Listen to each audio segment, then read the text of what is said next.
नगर panchayat office के पद पर जाऊंगा और नाली की समस्याओं का समाधान पूर्ण रूप से 10 वार्डों में कर दूंगा।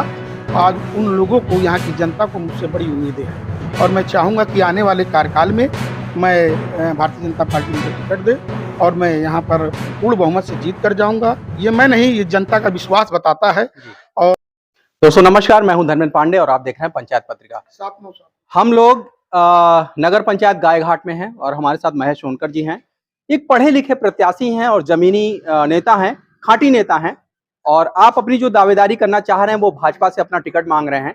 हम इस एपिसोड में शामिल करेंगे महेश जी को और समझेंगे किन किन मुद्दों पे ये अपना कैंडिडेचर रखना चाह रहे हैं, अपनी दावेदारी प्रस्तुत करना चाह रहे हैं। तो महेश जी को शामिल करते हैं। सर, स्वागत हमारे चैनल पे आपका। क्या वो मुद्दे हैं जो आप यहाँ पे एक नगर पंचायत में देखते हैं, जिससे मूलभूत अगर सुविधाओं की हम बात करें, पीएससी या सीएससी यहाँ पे होगा ही, स्वास्थ्य सुविधाएं होती हैं, सड़क का मुद्दा होता है, तो आपका क्या विजन है, क्या गोल है, किस चीज पे आप अपना मुद्दा लेकर चल रहे हैं? देखिए, जहाँ तक सड़कों का सवाल है तो भारतीय जनता पार्टी की सरकार में सड़कों का विस्तार तो बहुत तेजी से हुआ है जी। लेकिन अब ये गायघाट जो नगर पंचायत बना हुआ है, तो गायघाट नगर पंचायत बनने पे हर व्यक्ति की उम्मीदें जग जाती हैं। जो वह अभी तक ग्राम सभा के नाम से जाने जाते थे कि फला ग्राम सभा के निवासी है, गायघाट के निवासी है, अब वो ये जाने जाते हैं कि ये नगर पंचायत के निवासी है। तो जाहिर सी बात है कि नगर पंचायत में रहने वाला व्यक्ति नगर पंचायत से सुविधाएं भी मांगेगा। तो अब जैसे मान लीजिए यहाँ पर नाली की बड़ी समस्या है, जिससे कि आए दिन मारपीट भी होती रहती है, लोग मुकदमेबाजी भी करते हैं, थाने पुलिस में भी जाते रहते हैं, शिकायतें होती है। अब इनका पानी उनके घर के सामने से निकला, उनका उनसे निकला, उन्होंने नहीं बर्दाश्त किया, उन्होंने नहीं बर्दाश्त किया, तो मारपीट भी होती जाती है। तो सबसे पहले जो है 10 वार्ड यहाँ पर है, 10 वार्डों में नाली की भी समस्याएं हैं, जो कि हम चाहेंगे कि जो है आने वाले समय में अगर भारतीय जनता पार्टी हमें टिकट देती है तो मैं जीत करके नगर पंचायत ऑफिस के पद पर जाऊंगा और नाली की समस्याओं का समाधान पूर्ण रूप से 10 वार्डों में कर दूंगा। और जैसे मान लीजिए यहाँ पे पानी का भी जल स्तर जो है, कई हैंडपंप है जो सरकार ने सर्वे कराया, उस पर लाल रंग का रेड कलर का वो भी लगा हुआ है, चिन्हित किया पानी योग नहीं, लेकिन आदमी मजबूरी में पी रहा है, इस्तेमाल कर रहा है। आने वाले समय में पानी के टैंक बनवाना, टंकी बनवाना, सप्लाई घर घर जाना, इन सारी व्यवस्थाओं से भी इनको जो है विस्थापित करूंगा। और जैसे मान लीजिए यहाँ पर कई समस्याएं हैं, जैसे मान लीजिए कुल मिलाकर के पावर हाउस यहाँ पर एक नगर पंचायत होने, बिजली की समस्या। बिजली क्या है कि आती तो है, सरकार के हिसाब से आती है, लेकिन फिर भी जैसे मान लीजिए सायंकाल का खाना बनाने का समय हुआ, सुबह लोगों के जल्दी ऑफिस जाने का या रोजगार पर जाने का समय, वो लाइट कट गई, तो इसमें भी एक समस्या आती है। तो मैं चाहूंगा कि जो है यहाँ पर एक पावर हाउस का निर्माण हो, जिससे नगर पंचायत में ही विद्युत सप्लाई हो। आपसे एक बात हम समझना चाहेंगे कि हम लोग देखते हैं कि जब नगर पंचायतों का गठन होता है, तो सरकार की ये संकल्पना होती है कि इसको हम एक मॉडल बना दें, एक विकसित जगह बना दें, लेकिन इसमें कहीं ना कहीं हम देखते हैं कि जो ग्रामीण क्षेत्र की जो उसकी आत्मा है, भारत कहा जाता है कि भारत की आत्मा जो है वो गांव में बसती है। तो कहीं ऐसा इतना डेवलपमेंट ना हो जाए कि गांव अपना स्वरूप ही खो दे, खेत ना रह जाए, वहां पे आप शॉपिंग कॉम्प्लेक्स बनवाने लगे, तो क्या इतना विकास जरूरी है कि मतलब इसको आप गांव को गांव ही रहने देंगे? नहीं, देखिए, गांव को गांव रहने देने के लिए और भी, जैसे मान लीजिए अब ये नगर पंचायत घोषित हो गया है, तो जाहिर सी बात है, हमने आपसे भी बताया कि लोगों की उम्मीदें ज्यादा होती हैं। हर व्यक्ति चाहता है कि मान लीजिए कि गांव से शहर को जुड़ने के लिए और शहर गांव से जुड़ना चाहता है, और क्योंकि एक दूसरे के दोनों पूरक हैं।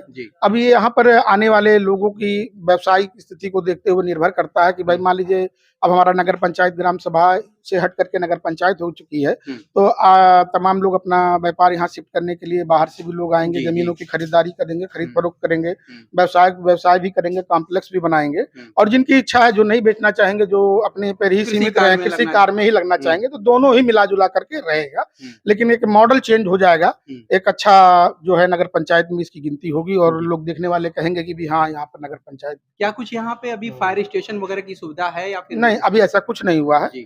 अब आने गर्मियों में देखते हैं कि फसलों में आग लग जाती है, लग जाती है, मुख्यालय से गाड़ी आने में समय लगता है। तो क्या कुछ इस पे भी आपकी रणनीति है, क्या कुछ सोच है? हाँ, जैसे सारी चीजों की सुविधाएं, जैसे मान लीजिए कुल मिलाकर के यहाँ पर फायर स्टेशन नहीं है, अब उसमें भी एक छोटा सा निर्माण करवाना पड़ेगा, जिससे मान लीजिए अक्सर नगर पंचायत के साथ साथ अगल बगल के पड़ोस में जो ग्राम सभाओं में आते हैं, वहां भी खेती होती है, कृषि होती है, तो आग का खतरा लमसम सीजनली हमेशा बरकरार ही रहता है। अगर यहाँ पर उनका एक कार्यालय बन जाएगा तो अगल बगल के जो लोग इससे कभी कभी क्षतिग्रस्त हो जाते हैं उनको राहत मिल जाएगी, तुरंत तत्काल में व्यवस्थाएं हो जाएंगी, क्योंकि बस्ती तो दूर पड़ता है यहाँ से 30-32 किलोमीटर की दूरी पर है, इसलिए यहाँ पर रहने से उनको लाभ तो मिलेगा ही। एक चीज और आपसे हम समझना चाहेंगे कि आपकी पढ़ाई लिखाई बस्ती में हुई या फिर आप कहीं बाहर से पढ़ाई लिखाई? जी नहीं, मैं मेरा मूल जो मेरा जन्म स्थान है वो गायघाट ही है, लेकिन उसके बाद की मेरी पढ़ाई लिखाई लखनऊ में हुई है। अच्छा, लखनऊ विश्वविद्यालय जी जी। और वहाँ से हाँ, उसी के समकक्ष कॉलेज केकेसी के नाम से लखनऊ में है, स्टेशन के पास में। जी हाँ, वहाँ से ग्रेजुएशन किया हुआ है। वहाँ के बाद मैं 2013 में यहाँ पर आया हुआ था, तो यहाँ के लोग हमसे इतने ज़्यादा प्रभावित हुए हैं, उन्होंने जो है 2015 में मुझे पहला चुनाव जिला पंचायत का भारतीय जनता पार्टी की तरफ से हमको समर्थन किया गया और मैं उस चुनाव पे लड़ा और दूसरी पोजीशन पर रहा, और जो के लमसम में उसके आधे से अधिक बूथ मैं जीता हुआ था, और आज जो नगर पंचायत के एरिए हैं वो सारे बूथ हमारे पक्ष में थे और मैं उसको जीत चुका था, भारी बहुमत से जीता हुआ था। जबकि मेरा गायघाट नगर पंचायत का जो गायघाट ग्राम सभा से नाम से जाना जाता था, अकेले उसने मुझे 1650 वोट दे करके भारी मतों से विजयी बनाया, और जिसका सम्मान भारतीय जनता पार्टी ने मुझे देते हुए उसके बाद भारतीय जनता पार्टी ने अपने मेन कार्यकारिणी में, मुख्य कार्यकारिणी में मुझे जिला मंत्री का पदभार दिया हुआ था। इस बार अगर भाजपा आपको मौका देती है जी, तो अन्य नेताओं की तरह क्या आपके वादे खाली चुनावी तो होकर नहीं ना रह जाएंगे? जैसे और नेता मंच से बोलकर चले जाते हैं और 5 साल तक कोई कार्य नहीं होता है, तो कहीं ऐसा ना हो जाए कि जनता एक बार फिर से ठगी जाए और जनता का जो लोकतंत्र की जो गरिमा है वो कहीं फिर ना धूमिल हो जाए? नहीं, देखिए, अभी जो भी मेरे जीवन का राजनीति में जो कार्यकाल रहा है, अभी तक हमारे क्षेत्र की कोई भी जनता हमसे नाउम्मीद नहीं हुई है। हमसे नहीं, आप जनता से पूछ लीजिएगा हमारे जाने के बाद में, किसी आम आदमी को, हिंदू मुस्लिम किसी को पूछ लीजिएगा। आज लोग, मैं गांव में जाता हूं तो लोग मुझसे कहते हैं कि भैया आप टिकट के लिए जाइए, आप आके चुनाव लड़िए, आपका हमें क्या करना है ये हम जानते हैं अच्छी तरीके से।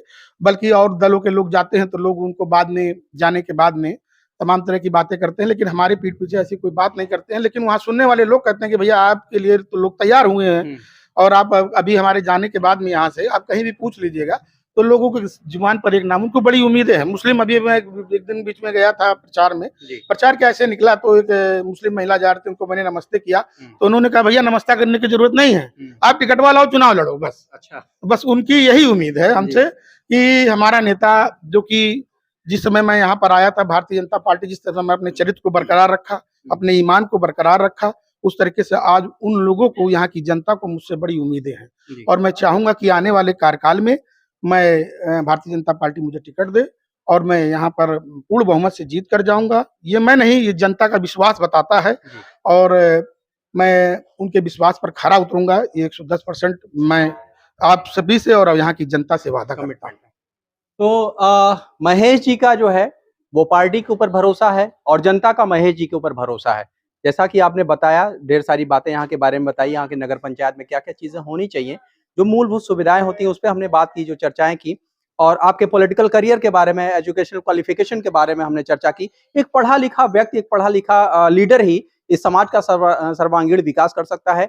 अगर उसको मौका मिलता है तो निश्चित रूप से पूरी तरीके से यहाँ का जो फिजा जो है यहाँ की वो बदल जाएगी। आपने यहाँ पे विकास की बात की, जो मुद्दे यहाँ पे गिनाए काफी ज्वलंत और अच्छे मुद्दे थे। तो इसी तरह के वीडियो देखने के लिए बने रहिए हमारे साथ। धन्यवाद।